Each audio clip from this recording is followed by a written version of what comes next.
Good morning. We have very few listeners. It's absolutely good that those who are interested in this subject are here. And Dr. Samir Joshi, he is a veteran in the plastic industry. So we have learned a lot from him on the plastic front. And my co-panel, Mrs. Jindal, is also an retired from Ministry of Environment. She knows in and out of the waste management. Everybody says it's a waste. But do you think from your mind, is it a waste? It's a waste when you waste it, when you send it to the landfill. So we started our company in 2007 when Dr. Chatterjee took over as Assistant Director in the Ministry of Electronics and IT. And he stated that how to go about this electronic waste. So we all have gone a long way to understand this subject. It's a very intensive subject. People don't understand what is electronics. And we know we are using huge quantity of electronics. Everybody, whether it is below the poverty line, middle class, upper class, or the professionals, at least 2 to 3 gadgets they use at home.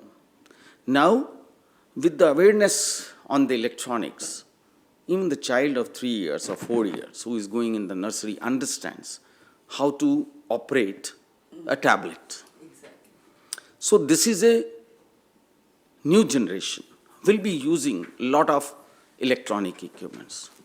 So in the past, we have seen how the electronic, it is called electronical equipments, how they are moving.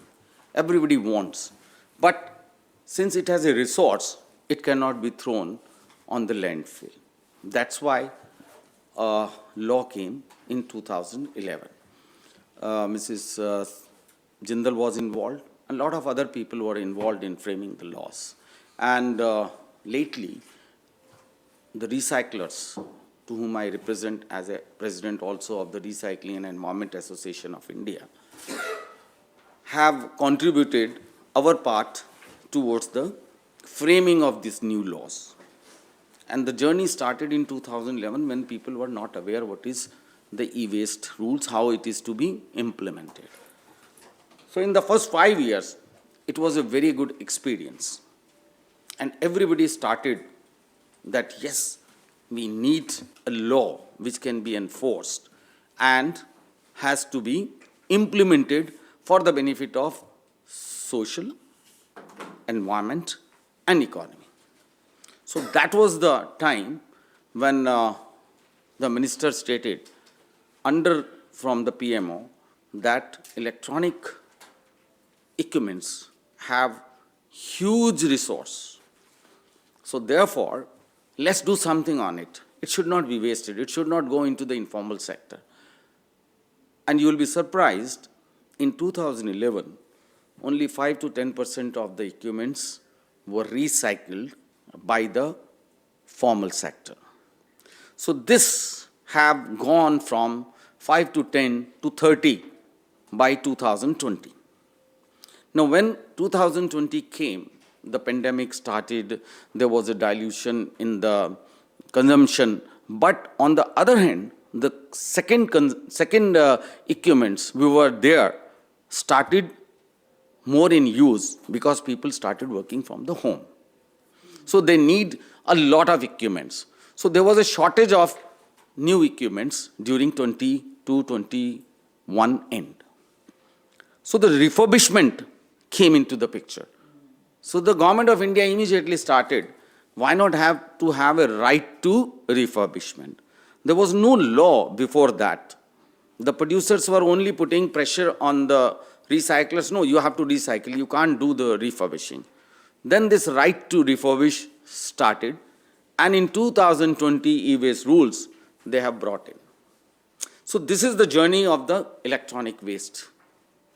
I'll say resource, sorry, and I'll just give you the presentation which will help you to understand what is the law, how it is being implemented, and what are the various pros and cons of this. So I'll start from this presentation. The first page, you will see that this electronic waste recycling has come into picture more in 2020, when we felt there is a shortage of the chips, there is a shortage of our PCBs, there is a shortage of our electronic sensors. From where we should buy, China stopped. And this climate change started happening. There was storms, there was floods, there was a lot of other God's act happened because of the climate change. Why climate change? Because we were using our natural resources to an extent we should not be. So my next slide will tell you, next slide please, will tell you how our depletion of natural resources has happened. You see, worldwide, if I take the figures of 2015, which is the correct figures as on date,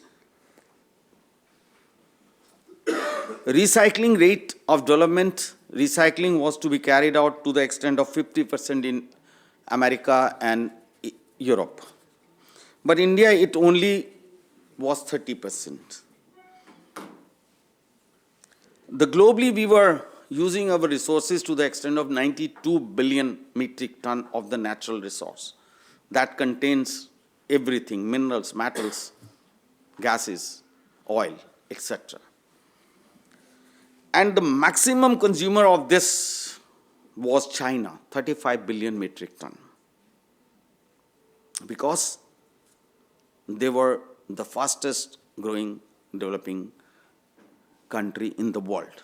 So they have put pressure on the carbon. They were not capturing the carbons and they were emitting the carbon to extent which should not have been done. So we are suffering at this point of time because of the carbon emissions by China, America and Europe together. India, 18% of the population only generates 8% of the carbon. Emitment is only 8%. So what is happening? The world has developed their technologies, their production capacities by not using the Asia for their consumptions, because we were not having that much industrialization. We were just green, white industrialization happen. So now, Industry 5.0 is different. They are thinking in a different manner.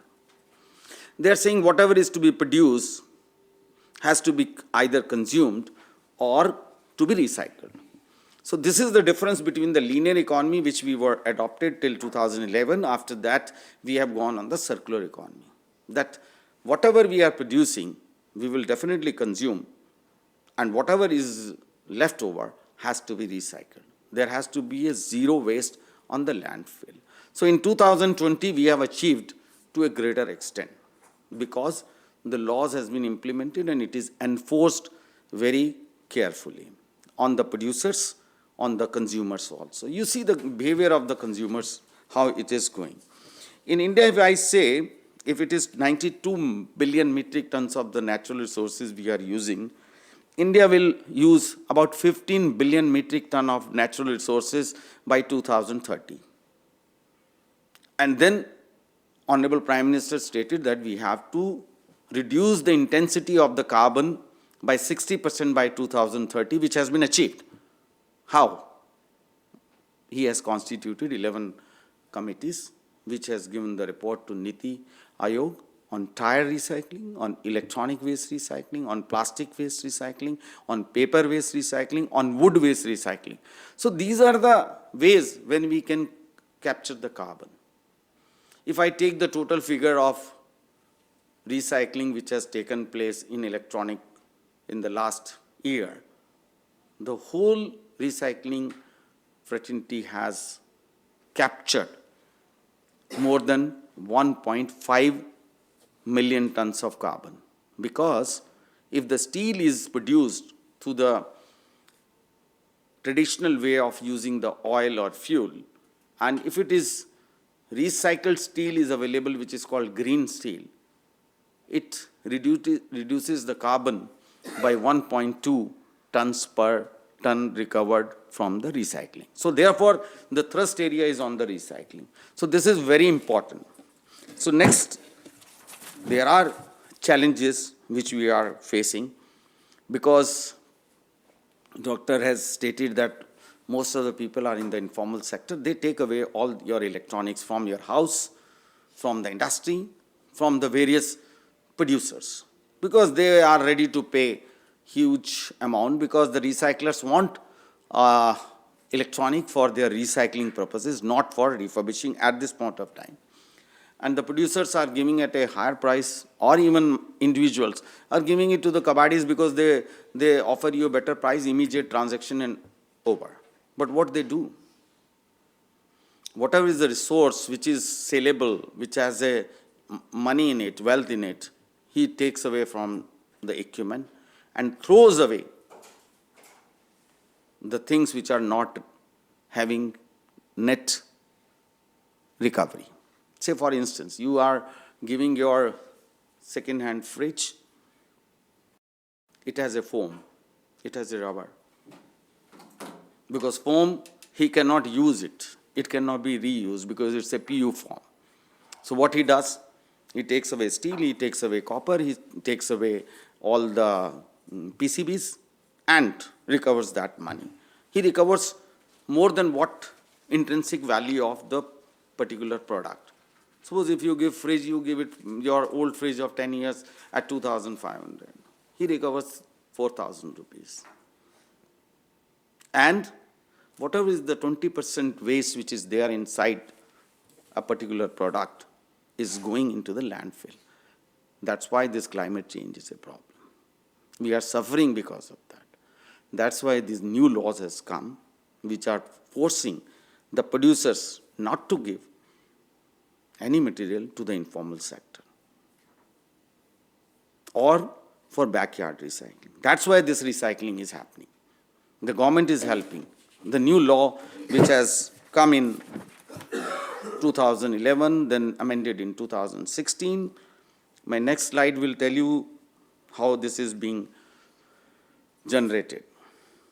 The worldwide about 60 million tons of e-waste is generated, and we are generating 3 million tons, which is 20% at this point of time. And we will be definitely increasing this waste generation because of the reasons that everybody wants to use electronic, whether TV or refrigerator, washing machine, laptops, everything. You want to change. You want to change as early as possible. Mobile phone, if you buy from Apple or Samsung, it starts giving you problem in 3 years' time. So what do you do? Because they know that they have to sell it. So they start giving you the problems. So then you are irritated and you want to change it. So the lifespan of a mobile phone is 5 to 7 years, but you are changing in 3 years. So that is putting a huge pressure on this earth to treat this electronic waste. So these are the global figures, 53 to 60 million, India 3 million. So 3 million is a huge quantity. We were able to recycle only 1/3 last year because it is not coming to the recyclers, formal recyclers. It's going into the backyard recycling in Moradabad, Aligarh, in Chennai, in Hyderabad. All these people are taking away your equipments, taking away out of it the best parts, selling it, PCBs, and recovering the gold, silver, palladium to a very less content, but their cost is met. And whatever is the waste which should have been used, which is a hazardous waste, should have been used by the recyclers for a proper way, is going on the landfill, and we are suffering. Our children will suffer, grandchildren will suffer, because if this is not reversed. The next slide, please. This will give you that what is our treasure in the electronic waste. The doctor has already given you the figures. I am just repeating that we get 50 to 60% metals out of it. 27% plastic, which is an engineered plastic, can be reused without any problem. Glass and others, and other waste is going in the landfill. So, in 2022, I was part of a committee, and doctor was our chairman in Niti Aayog, where the committee was constituted on e-waste recycling, how to go about it. So we have worked during the pandemic time in 2020, day and night, that what should we do? So we came to know that Government of India is worried about the secondary raw materials and the critical materials which are required by our country for manufacturing of PCB, fabs, and other sensors which will be used in the electronic business. Today we are little bit self-sufficient. That's why you are watching that the mobile phones are being manufactured in India, the televisions are being manufactured in India, washing machines are going in a very big way. Air conditioning, the capacities has gone up multifold. Why? The material is available. Because recyclers are helping to recover the secondary raw materials. Secondary raw materials are engineered plastic. If the tub is gone, you can have engineered plastic from here and make the chips and resell it to the manufacturers. So this is called a circular economy. So whatever the waste is coming is to be treated properly in an environment manner. Backyard recycling, these informal sectors can do it, and they can throw their hazardous waste to the landfill. So this is very important.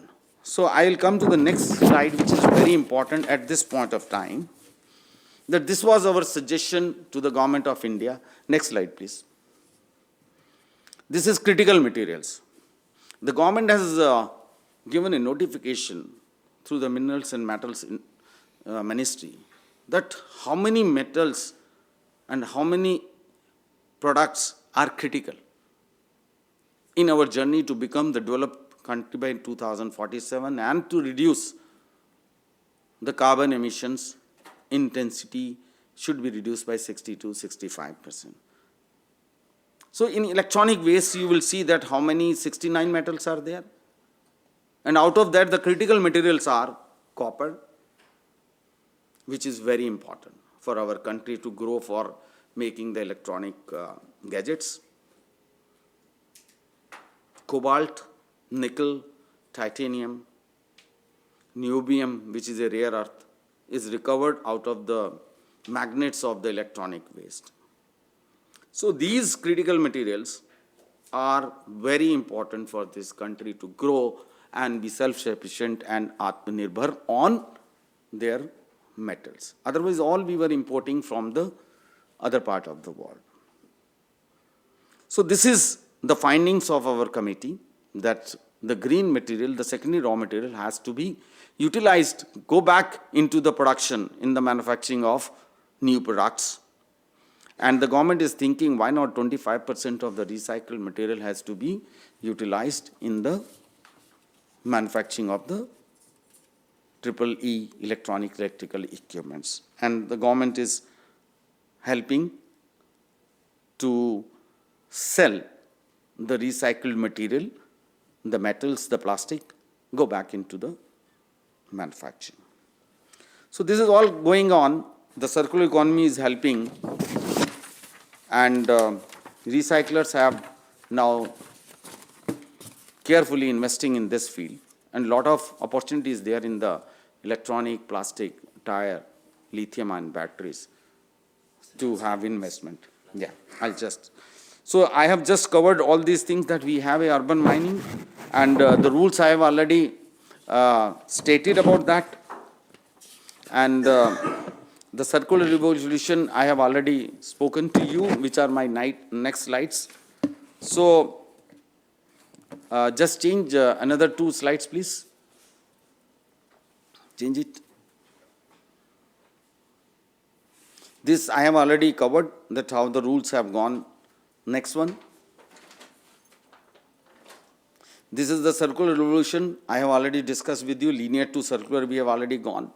These are the equipments which are required to be recycled in an advanced way. And the next one is the material efficiency roadmap, which is part of the circular economy. The next one, please. And we have to adopt the advanced technology with the help of specs, where we will get the subsidy. And I'll just read the last. Next one, please. Next one. This is a journey beyond net zero. So the Honorable Prime Minister has stated, let us pledge to collectively work towards conserving precious equipments, resources. Let us live in harmony and keep our beloved earth clean and green. That's called life. The life project has come. Life is that lifestyle of the environment. Everybody has to be environmentally concerned. Otherwise, the climate change will hit badly every human being, every species. So this is very important for all us to be aware about our waste, our electronic equipments, where we are giving, how we are giving, and to whom we are giving. So be conscious on that. Thank you very much for listening. Thank you very much.